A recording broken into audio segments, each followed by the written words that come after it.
नमस्कार दोस्तों, ABP academy में आपका स्वागत है। मैं पवन कुमार। जैसे कि आप लोग जानते हैं दोस्तों, हम लोग इंडियन पॉलिटी मतलब historical background of Indian polity हम लोग देख चुके हैं। उसमें हम लोग देख चुके हैं आपका रेगुलेटिंग एक्ट, ठीक है। फिर देख चुके हैं आपके पिट्स इंडिया एक्ट। उसके बाद आपका इंडियन काउंसिल देख चुके हैं, इंडियन काउंसिल एक्ट। फिर देख चुके हैं हम लोग इंडियन इंडिपेंडेंस एक्ट ऑफ 1947। तो सारा कुछ हम लोग कवर कर लिए हैं किसमें, historical background of Indian polity. तो दोस्तों आज हम लोग एक नया टॉपिक के साथ शुरुआत करने वाले हैं, जो कि है कॉन्स्टिट्यूशन। और आप जैसे कि जानते हैं इंडियन पॉलिटी का मेन टॉपिक है कॉन्स्टिट्यूशन, संविधान, ठीक है। तो चलिए अभी बोर्ड पे मूव करते हैं और जानते हैं आखिर कॉन्स्टिट्यूशन होता क्या है। इसका हम लोग इवोल्यूशन जानते हैं कॉन्स्टिट्यूशन का। तो चलिए आइए बोर्ड पे, चलिए देखिए। जैसा कि आप लोग जानते हैं 26 नवंबर 1949 में क्या हुआ था ना, एडॉप्ट किया गया था। क्या एडॉप्ट किया गया ना, कॉन्स्टिट्यूशन को एडॉप्ट किया गया था उस समय, ठीक है। और यह रेडी भी हो गया था, कॉन्स्टिट्यूशन बन के रेडी हो गया था 1949 26 नवंबर, ठीक है। और 26 जैन 1950 में हम लोग रिपब्लिक डे मनाते हैं। अब देखिए दोस्तों, जब 26 नवंबर 1949 तक रेडी हो गया था, तो फिर 26 जनवरी 1950 में कॉन्स्टिट्यूशन, जो कि रिपब्लिक डे मनाने का क्या रीज़न है दोस्तों। जैसे कि देखिए, आज़ादी पाने के लिए जो हमारे लोग थे, इंडियन लोग थे, वो क्या चाहते थे ना, 1930 1930 26 जैन 1930 को मतलब आज़ाद वो तो हो जाएंगे, ठीक है। तो वही जो डेट था वो फैमिलियर हो गया था, तो उसीलिए 26 जनवरी 1950 को आपका रिपब्लिक डे मनाया जाता है, ठीक है। अब देखिए हम लोग कॉन्स्टिट्यूशन समझते हैं। देखिए फॉर एग्जांपल एक अगर हम लोग सोसाइटी लेते हैं, एक हाइपोथेटिकल सोसाइटी अगर लेते हैं, तो दोस्तों देखिए सोसाइटी को क्या क्या दरकार होता है ना। देखिए फूड दरकार होता है, ठीक है, आपका शेल्टर दरकार होता है, एजुकेशन दरकार होता है, ठीक है। और क्या दरकार होता है दोस्तों देखिए सिक्योरिटी दरकार होता है, और आपका प्रोटेक्शन किसके लिए ना, आपका वायलेंस एंड डिस्क्रिमिनेशन के लिए, भेदभाव के लिए, ये सब के लिए क्या चाहिए, प्रोटेक्शन चाहिए। तो दोस्तों देखिए सोसाइटी को मैनेज करने के लिए जैसे एक इंडिविजुअल या फिर एक ग्रुप बनाया जाता है ना, क्या मैनेज करने के लिए, जो मैनेज करने के लिए क्या चाहिए ना, कुछ पावर चाहिए। अब भाई पूरा अगर पावर दे दोगे तो अपना मनमानी करेंगे, इसीलिए देखिए पावर में कुछ लिमिट भी रहना चाहिए, ठीक है। तो इसी तरह देखिए अगर हम लोग एक कंट्री के एग्जांपल में देखेंगे, तो एक कंट्री को कौन चलाता है दोस्तों, देखिए वहाँ के गवर्नमेंट चलाएंगे, ठीक है। अब देखिए वहाँ के गवर्नमेंट चलाएंगे कंट्री को, तो गवर्नमेंट के पास कुछ पावर होना चाहिए चलाने के लिए। अब वहाँ पे भी कुछ लिमिट होना चाहिए, पावर में कुछ लिमिट होना चाहिए। देखिए कॉन्स्टिट्यूशन क्या बताता है, एक सिटीजन और कॉन्स्टिट्यूशन, ठीक है, एक सिटीजन और गवर्नमेंट के बीच का रिलेशन बताता है कॉन्स्टिट्यूशन, ठीक है। तो इसी तरह जैसे गवर्नमेंट मैनेज करेगी कंट्री को, यही जो आपका पावर हुआ, लिमिट्स हुआ, लॉज हुए, ये जब एक बुक में लिखा जाता है दोस्तों, तो इसे एक वर्ड से डिनोट करते हैं और उसका नाम क्या है, कॉन्स्टिट्यूशन, संविधान।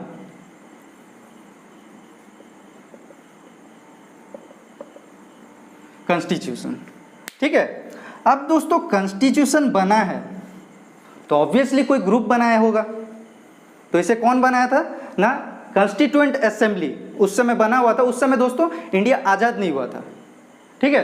तो देखिए ये पहली बार डिमांड किया गया था ना, किसकी ओर से, कांग्रेस की ओर से। एक इंडिविजुअल थे, उनका नाम था एम.एन. रॉय। ये कब डिमांड किए थे ना, 1935 को ये डिमांड किए थे, ठीक है। और 1940 में ये ब्रिटिश की ओर से एक्सेप्ट कर लिया गया। ठीक है, तो देखिए कॉन्स्टिट्यूएंट असेंबली फिर कब बना था वो देखते हैं।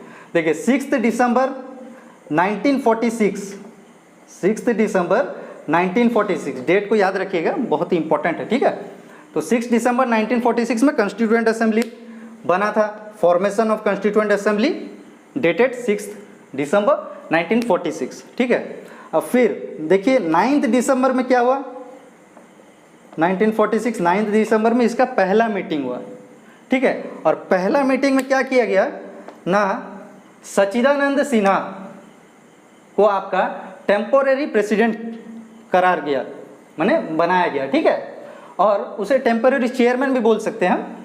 ठीक है, उसके बाद क्या हुआ देखिए आपका 11 दिसंबर 1946 क्या हुआ, आपका सेकंड मीटिंग हुआ, कॉन्स्टिट्यूएंट असेंबली का सेकंड मीटिंग हुआ। उसमें क्या किया ना, आपका डॉक्टर राजेंद्र प्रसाद को इलेक्ट किया गया प्रेसिडेंट के लिए। ठीक है, क्या ना, डॉक्टर राजेंद्र प्रसाद जो कि आपके फर्स्ट प्रेसिडेंट ऑफ इंडिया भी है आफ्टर इंडिपेंडेंस। ठीक है, डॉक्टर राजेंद्र प्रसाद। ओके, उसके बाद देखिए क्या हुआ, यहाँ पे डॉक्टर राजेंद्र प्रसाद को प्रेसिडेंट बना दिया गया इलेक्ट करके। ठीक है, उसके बाद देखते हैं, इनिशियली देखिए वहाँ पे 389 मेंबर्स थे कॉन्स्टिट्यूएंट असेंबली में, 389 मेंबर्स, और आफ्टर पार्टीशन, आफ्टर विभाजित मतलब इंडिया पाकिस्तान विभाजित होने के बाद, पार्टीशन होने के बाद देखिए वहाँ पे कितना हो जाते हैं ना, 299 मेंबर्स रह जाते हैं। ठीक है, अब देखते हैं, देखिए out of this 389 members, 292 were from government provinces. ठीक है, 292 कहाँ से थे ना, गवर्नमेंट प्रोविंसेस से थे, प्रांतों। ठीक है, प्रोविंसेस मतलब प्रांतों। और देखिए 4 कहाँ से थे ना, चीफ कमिश्नर प्रोविंसेस से।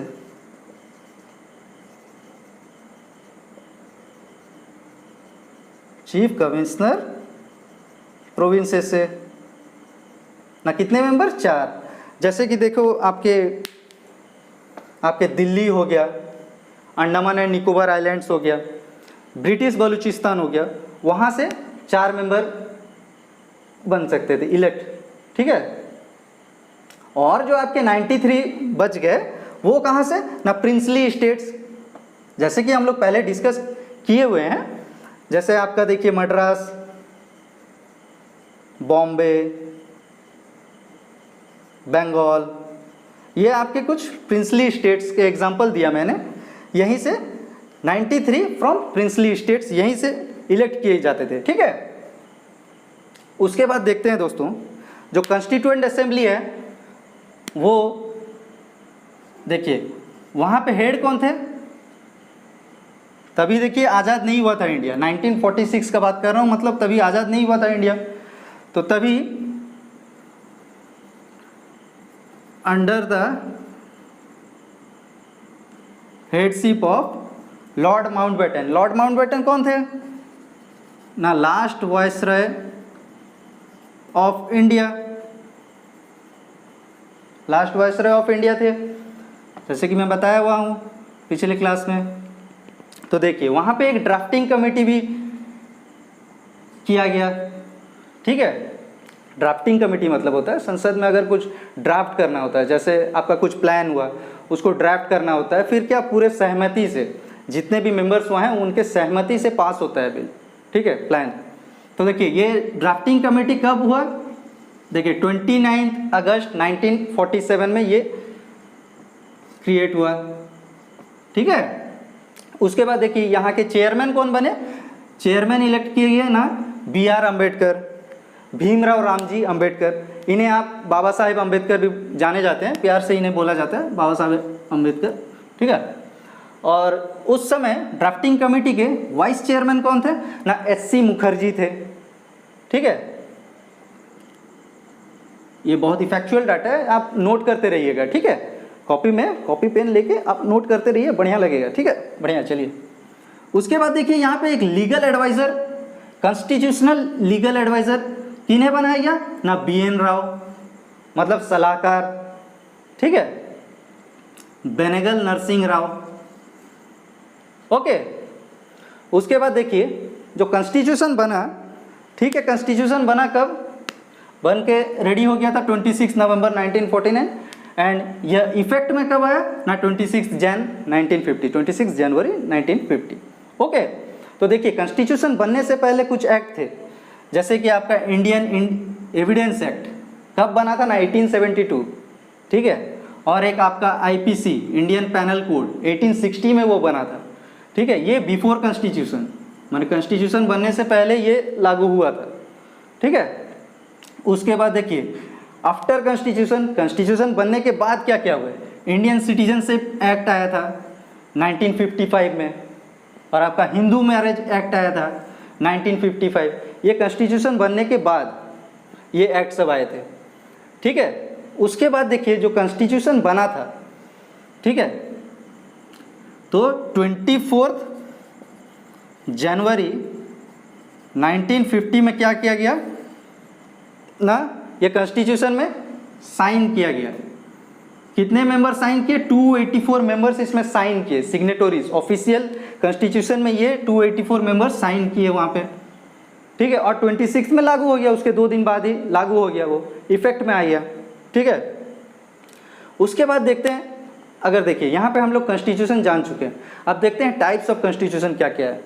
देखिए पहला होता है आपका written constitution.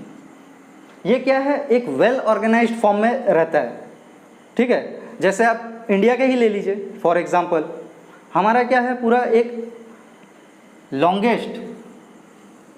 Longest written constitution है जो कि लिखा हुआ है, एक वेल ऑर्गेनाइज्ड फॉर्म में लिखा हुआ है। उसके बाद देखिए अनरिटन कॉन्स्टिट्यूशन होता है। अनरिटन मतलब क्या है? जो देखिए जो अनऑर्गेनाइज्ड फॉर्म में रहता है, मतलब ये ऑर्गेनाइज नहीं रहता है, ठीक है। सिचुएशन के हिसाब में आप लॉ बना सकते हो, ठीक है। उसी तरह देखिए क्या है, देखिए उसी तरह देखिए फ्लेक्सिबल होता है। कॉन्स्टिट्यूशन जो बना होता है वो फ्लेक्सिबल भी हो सकता है या फिर आपका रिजिड भी हो सकता है। फ्लेक्सिबल मतलब क्या? ये चेंज कर सकते हैं हम लोग, अगर कुछ कमी है तो उसे हम लोग अमेंड करके चेंज कर सकते हैं, ठीक है। फॉर एग्जांपल आपका ब्रिटेन देख लीजिए, फ्लेक्सिबल है। और देखिए रिजिड में क्या होता है, ये पूरा एक स्ट्रॉन्ग कॉन्स्टिट्यूशन होता है, ठीक है। फॉर एग्जांपल आप USA ले सकते हो, स्ट्रॉन्ग कॉन्स्टिट्यूशन है, ओके। देखिए अब इंडिया का फॉर एग्जांपल हम लोग इंडिया लेते हैं। इंडिया क्या है? फ्लेक्सिबल भी है, रिजिड भी है, ठीक है। आपका जैसे फंडामेंटल राइट्स हुआ, ये रिजिड है, ठीक है, मौलिक अधिकार। आगे हम लोग जब ये पढ़ेंगे टॉपिक वाइज, आगे जैसे जैसे हम लोग बढ़ते रहेंगे तो हम लोग देखते रहेंगे, जानते रहेंगे क्या क्या है फंडामेंटल राइट्स। अभी के लिए मैं एक बेसिक आइडिया दे दे रहा हूँ, एक जनरल आइडिया दे दे रहा हूँ। मतलब मौलिक अधिकार वो तो हर सिटीजन का अधिकार है भाई, मौलिक अधिकार तो समझ रहे हो आप, ठीक है। देखिए उसके बाद आप जानते हो यहाँ पे डिफरेंट टाइप्स ऑफ पीपल्स रहते हैं, मतलब लोग वैरायटी ऑफ पीपल्स रहते हैं। कोई काला रहता है, कोई गोरा रहता है, कोई सांवला रहता है, ठीक है। इतना दिल पे मत ले जाना, ये ऐसे ही मैं पढ़ाने के लिए समझाने के लिए बोल रहा हूँ, ठीक है। उसके बाद देखिए लैंग्वेजेस, डिफरेंट लैंग्वेजेस है, जैसे आपका हिंदी हुआ, इंग्लिश हुआ, उसके बाद आपका ओडिया हुआ, बंगाली हुआ, तमिल हुआ, ठीक है, एक्सेट्रा। उसके बाद डिफरेंट रिलीजियंस है, ठीक है, डिफरेंट कल्चर्स है। लेकिन एक बात आप जानते हो, लेकिन देखिए although we celebrate all festivals together, फिर भी हम लोग डिफरेंट पीपल्स हों, डिफरेंट लैंग्वेजेस से हों, डिफरेंट रिलीजियन से हमारा डिफरेंट कल्चर्स हो, लेकिन हर फेस्टिवल्स हम लोग मिल के मनाते हैं। और ये क्यों पॉसिबल हुआ ना? The reason is our constitution, ठीक है। देखिए अभी देखते हैं हमारा जो देश है, मतलब इंडिया, ठीक है, वो एक रिपब्लिक कंट्री है, ठीक है। रिपब्लिक मतलब क्या होता है ना? गणतंत्र, ठीक है। जो पॉपुलेशन से जो चुन के जो एक इलेक्टेड मेंबर रहता है, ठीक है, उसी को बोलते हैं रिपब्लिक कंट्री, ठीक है। उसके बाद देखिए डेमोक्रेसी, प्रजातंत्र, ठीक है। ये इसमें क्या होता है, एक वोट होता है, वोट करके हम एक मेंबर को, जैसे मेंबर को हम लोग इलेक्ट करते हैं, वो पूरे देश को मैनेज करेंगे, वो कुछ कॉन्स्टिट्यूशन में जो लॉ लिखा हुआ है उसके हिसाब से वो मैनेज करेंगे देश को, ठीक है। उसके बाद देखिए यहाँ पे डुअल गवर्नमेंट स्ट्रक्चर है, जैसे स्टेट में अपना चीफ मिनिस्टर मैनेज करते हैं, सेंट्रल में अपना पीएम मैनेज करते हैं, ठीक है। उसी तरह सिटीजन्स के पास देखिए फंडामेंटल राइट्स है, जैसे मैं यहाँ पे बोला मौलिक अधिकार, सिटीजन्स के पास क्या है, फंडामेंटल राइट्स है, मौलिक अधिकार। और देखिए जैसे फ्रेंडली एलियन और आपके नॉन फ्रेंडली एलियन, ठीक है। फ्रेंडली एलियन के बाद भी कुछ राइट्स होते हैं। फ्रेंडली एलियन मतलब जैसे हम लोग के साथ कुछ कोई देश का अगर अच्छा रिलेशन है तो उसे हम लोग फ्रेंडली रिलेशन बोलते हैं, ठीक है। उन्हें भी कुछ राइट्स मिलते हैं, ठीक है। उसके बाद देखिए यहाँ पे कुछ सिस्टम होते हैं, जैसे कुछ अगर मोनार्की सिस्टम भी हो सकता है, जैसे राजतंत्र इनहेरिटेड रहता है ये, जैसे अगर कोई राजा है, ठीक है, वो राज कर रहा है देश को, अगर तो इनहेरिटेड मतलब क्या होता है, जो मोनार्की सिस्टम क्या होता है, जैसे उसका बेटा फिर राज करेगा, उसका बेटा फिर राज करेगा, मतलब ऐसे ही पीढ़ी दर पीढ़ी चलते रहेगा, ये इसी को बोलते हैं हम लोग मोनार्की सिस्टम, राजतंत्र, ठीक है। उसके बाद देखिए रिपब्लिक सिस्टम, गणतंत्र, ठीक है। जैसे ही मैं यहाँ पे बोला, जैसे एक इंडिविजुअल को चुना जाएगा या एक ग्रुप ऑफ मेंबर्स, ठीक है, चुना जाएगा, इलेक्ट किया जाएगा एक देश को मैनेज करने के लिए, एक देश को चलाने के लिए, कॉन्स्टिट्यूशन में जो लॉ है उसके आधार पे, ठीक है। उसके बाद देखिए अपना डेमोक्रेटिक सिस्टम, जो कि प्रजातंत्र, पॉपुलेशन जो सिटीजन्स हैं वो वोट करके मेंबर्स को चुनेंगे, ठीक है। जैसे आपके जो पीएम है हो गए प्रधानमंत्री, ठीक है, वो हमारे देश को चलाते हैं, जो कॉन्स्टिट्यूशन में लॉ है उसके आधार पर चलाते हैं, ठीक है। उसी को बोलते हैं डेमोक्रेटिक सिस्टम। और एक है दोस्तों जो कि है नॉन डेमोक्रेटिक, इसमें क्या होता है, ये तानाशाही है दोस्तों, मतलब फॉर एग्जांपल डिक्टेटरशिप, जैसे कि आपका नॉर्थ कोरिया में चलता है, नॉर्थ कोरिया में चलता है ना भाई, कैसे चलता है, जैसे अपना मनमानी वो सब चलाते हैं, जैसे कुछ भी अगर क्राइम किए तो उनके मर्जी से वो डिसाइड करते हैं कि इन्हें क्या सजा मिले, ठीक है। उसके बाद देखिए हम लोग यहाँ तो सारा पढ़ चुके हैं, टाइप्स ऑफ कॉन्स्टिट्यूशन पढ़ चुके हैं, फिर क्या क्या सिस्टम है, जैसे monarchy, democratic, Republic, non democratic, ऐसे हम लोग सिस्टम देख चुके हैं। फिर ऐसे ही हम लोग फ्लेक्सिबल है या रिजिड है वो जान चुके हैं।